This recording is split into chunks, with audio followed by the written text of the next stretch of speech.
नमस्कार दोस्तों, स्वागत है आपका लीगल स्कॉलर चैनल पर, जहां हम कानून को आसान भाषा में समझते हैं, बिल्कुल वैसे जैसे कोई टीचर क्लास में समझाता है। ये वीडियो है हमारी बीएनएस यानी भारतीय न्याय संहिता 2023 की सीरीज का हिस्सा, जहां हम हर सेक्शन को आसान हिंदी में डेप्थ में समझते जा रहे हैं। तो अगर आप जुडिशरी, यूपीएसएससी या किसी भी लॉ एग्जाम की तैयारी कर रहे हैं, तो चैनल को सब्सक्राइब जरूर कर लीजिए, वीडियो को लाइक करिए और हाँ, बेल आइकन दबा दीजिए ताकि अगली वीडियो की जानकारी आपको सबसे पहले मिल जाए। बस आपके 4 सेकंड बर्बाद करूंगा अपने चैनल का लोगो दिखाकर।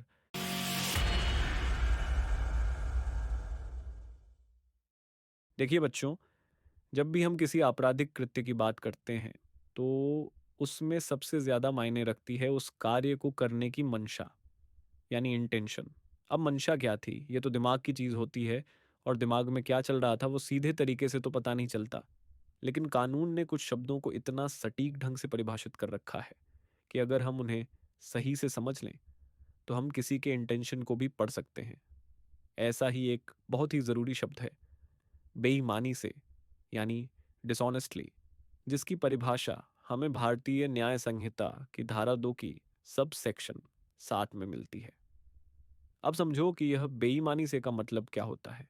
मान लो कोई व्यक्ति कोई ऐसा कार्य करता है जिसकी मंशा ये हो कि वह किसी व्यक्ति को ऐसा लाभ पहुंचा दे जिस पर उसका कोई कानूनी अधिकार नहीं है, या फिर वह किसी अन्य व्यक्ति को ऐसा नुकसान पहुंचा दे जिससे उसका वैध हक छिन जाए। तो चाहे आप किसी को गलत लाभ पहुंचा रहे हो या किसी को गलत हानि पहुंचा रहे हो, दोनों ही स्थितियां डिसऑनेस्टली की परिभाषा में आ जाती है। यहाँ ध्यान देने वाली बात यह है कि यह ज़रूरी नहीं है कि किसी को लाभ भी हो और किसी को हानि भी हो। केवल किसी एक की उपस्थिति भी पर्याप्त है। अगर केवल किसी को गलत नुकसान पहुंचाने की मंशा थी, तब भी वह डिसऑनेस्टली माना जाएगा, और अगर आपने किसी को गलत लाभ पहुंचाया, भले ही उससे किसी को नुकसान नहीं हुआ, तब भी वह बेईमानी होगी। अब यहाँ पर जो दो शब्द आते हैं, रॉन्गफुल गेन और रॉन्गफुल लॉस, इनका सही मतलब जानना बहुत आवश्यक है। इनकी परिभाषाएं हमें धारा 2 की सबसेक्शन 33 और सबसेक्शन 34 में मिलती है। वहां बताया गया है कि गलत तरीके से किसी चीज को पाना रॉन्गफुल गेन होता है, और किसी चीज को खो देना जबकि उस पर आपका कानूनी अधिकार था, वो रॉन्गफुल लॉस होता है। जब आप इन दोनों को समझ लेते हैं, तभी आप डिसऑनेस्टली शब्द को सही संदर्भ में समझ पाते हैं।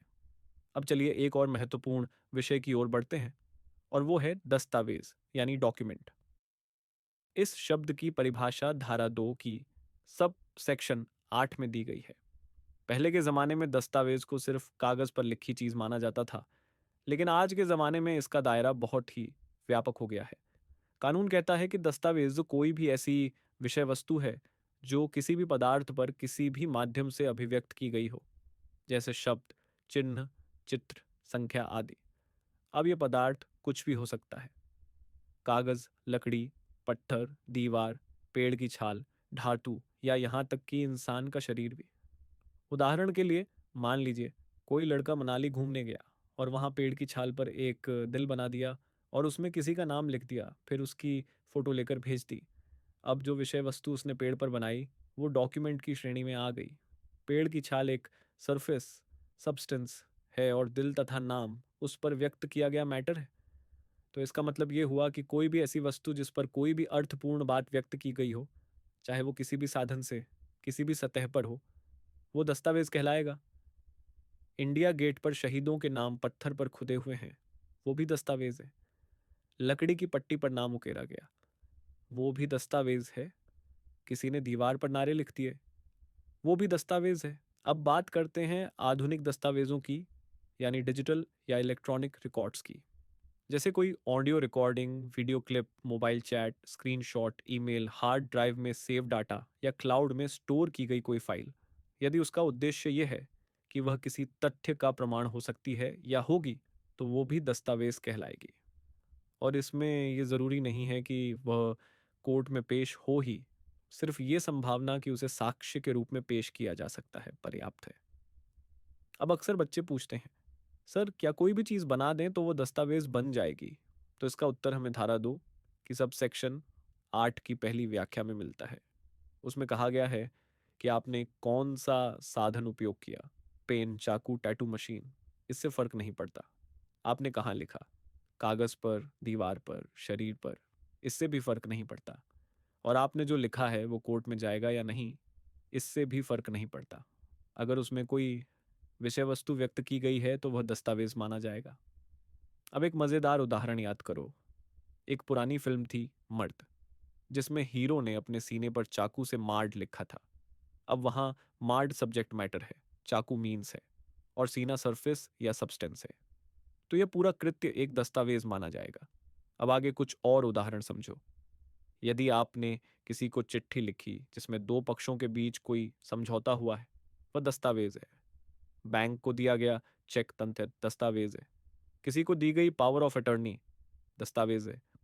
किसी जमीन का नक्शा जो कोर्ट में पेश किया जा सकता है, दस्तावेज है। किसी अधिकारी द्वारा जारी किया गया आदेश, वह भी दस्तावेज है। और अब अंत में बात करते हैं व्यावसायिक प्रथाओं यानी मर्केंटाइल यूसेज की। कई बार व्यापारिक जगत में कुछ चीज़ों का अर्थ उनकी परंपरागत प्रथा से जुड़ा होता है।